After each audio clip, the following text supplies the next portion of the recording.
সম্মানিত উপস্থিতি, বিক্ষোভ মিছিলের শেষ পর্যায়ে এখন সভাপতির গুরুত্বপূর্ণ বক্তব্য প্রদানের অনুরোধ করবেন দ্বীপ জেলা ভোলার রত্ন জাতীয় উলামা মাশায়েখ আইম্মা পরিষদ ভোলা জেলা উত্তরের সংগ্রামী সভাপতি জননেতা আল্লামা মুফতি ইয়াসিন নবীপুরী বক্তব্য প্রদান করবেন।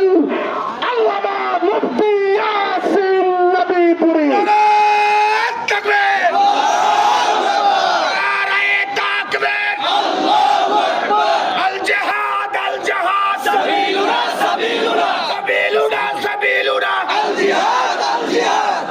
জাতি ধ্বংসের উদ্যোক্তা এবং এই ধ্বংসের জন্য ইসরায়েলকে উস্কানিদাতা বর্তমান জমানার ফেরাউন মানুষরূপী জানোয়ার আমেরিকার ক্ষমতাধর রাষ্ট্রপ্রধান ডোনাল্ড ট্রাম্প।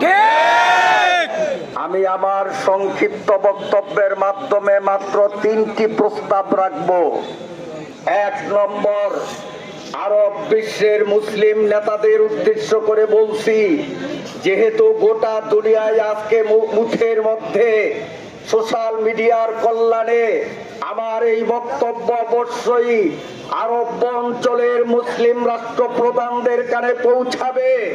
আমি আপনাদের দৃষ্টি আকর্ষণ করে বলবো, আরব প্রদেশ যারা পরিচালনা করছেন, আপনারা বিশ্ববাসীর সামনে স্পষ্ট করতে হবে আপনারা কি মুসলিম না আপনারা ইহুদি। কিন্তু আপনাদের বর্তমান হীন কর্মকাণ্ডে আজকে দুনিয়াবাসীর সামনে দিবালোকের মতো স্পষ্ট আরবের শেখরা নিজেদেরকে মুসলিম বলে দাবি করার সুযোগ নাই। যদি আপনারা সত্যিকারে নিজেদেরকে মুসলিম বলে দাবি করেন, আর কাল বিলম্ব নয়, এখন থেকেই অস্ত্র হাতে নিয়ে মুসলিম ফিলিস্তিনের পক্ষে ইসরায়েলকে গুড়িয়ে দেওয়ার জন্য মাঠে নামতে চান। 2 নম্বর প্রস্তাব, সম্মানিত ভোলাবাসী, আজকে ইসরায়েলের পণ্য আমাদের দেশে সর্বত্র ছড়িয়ে ছিটিয়ে আছে। আমরা ক্রেতা যারা দোকান থেকে যখন সদাই ক্রয় করব, আগে আমরা যাচাই করব এটা কোন কোম্পানির। যদি ইসরায়েলি কোম্পানি বা তার সংশ্লিষ্ট কোম্পানির হয়ে থাকে, আমরা সেটি ক্রয় করব না। কারণ এই পণ্য বিক্রয় লব্ধ টাকা দিয়ে নেতানিয়াহু আমেরিকার থেকে অস্ত্র কিনে সেই অস্ত্র দিয়েই আমার ভাই বোনদের হত্যা করে।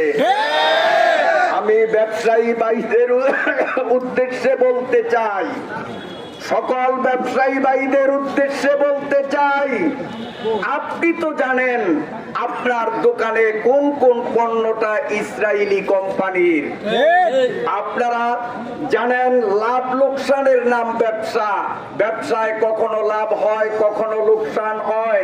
এবার আপনারা ইচ্ছা করে লোকসানকে হাতিয়ে নেন। ইসরায়েলি পণ্যগুলো প্রত্যেক ব্যবসায়ী দোকানদার নিজ হাতে ডাস্টবিনে নিক্ষেপ করতে হবে। আমি এই স্পষ্ট ঘোষণা করছি, ভোলার প্রতিটি দোকানদার আপনি নিজ হাতে আপনার দোকানে বিদ্যমান ইসরায়েলি পণ্যগুলো নিজ হাতে আপনি ডাস্টবিন এবং খালে নিক্ষেপ করতে হবে। অন্যথায় আমরা ভোলার বিক্ষুব্ধ মুসলমান সংঘবদ্ধ হয়ে ভোলার ছোট বড় প্রতিটি দোকান তল্লাশি করে যে সমস্ত দোকানে ইসরায়েলি পণ্য বেচা বিক্রির প্রচলন দেখব, আমরা জনগণ তার যথাযথ অ্যাকশন নিতে বাধ্য হব।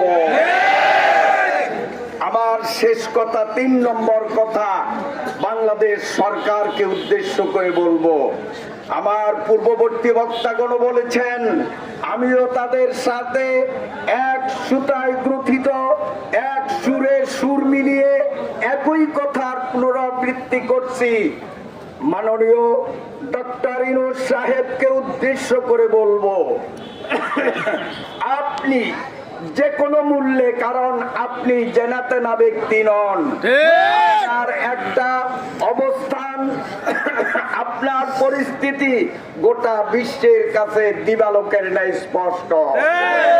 আপনি যদিও ছোট রাষ্ট্রের রাষ্ট্রপ্রধানের দায়িত্ব পালন করেন, কিন্তু আপনার ঐতিহ্য, আপনার সুনাম সুখ্যাতি গোটা পৃথিবী ব্যাপী। অতএব আপনার কাছে দাবি করব, আপনি যে কোনো ছলে বলে কলে কৌশলে আপনার বুদ্ধি নিপুণতা ব্যয় করে আপনি বাংলাদেশের বর্ডারকে উন্মুক্ত করে দেন।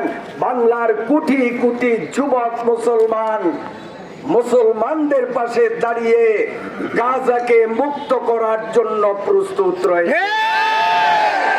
আমি ডক্টর ইউনূস সাহেবকে উদ্দেশ্য করে বলবো, অনতি বিলম্বে আমেরিকার উপর চাপ সৃষ্টি করুন। আমেরিকা যেন ইসরায়েলের প্রতি নগ্ন সমর্থনকে প্রত্যাহার করে বিশ্ব মানবতার কাছে ডোনাল্ড ট্রাম্প ক্ষমা চায় স্পষ্ট ভাষায়, নইলে বাংলাদেশের শান্তিকামী হিন্দু, বৌদ্ধ, খ্রিস্টান নির্বিশেষে মানবতাবাদী প্রতিটি মানুষ আমেরিকার দূতাবাস বাংলাদেশ থেকে উড়িয়ে দেব।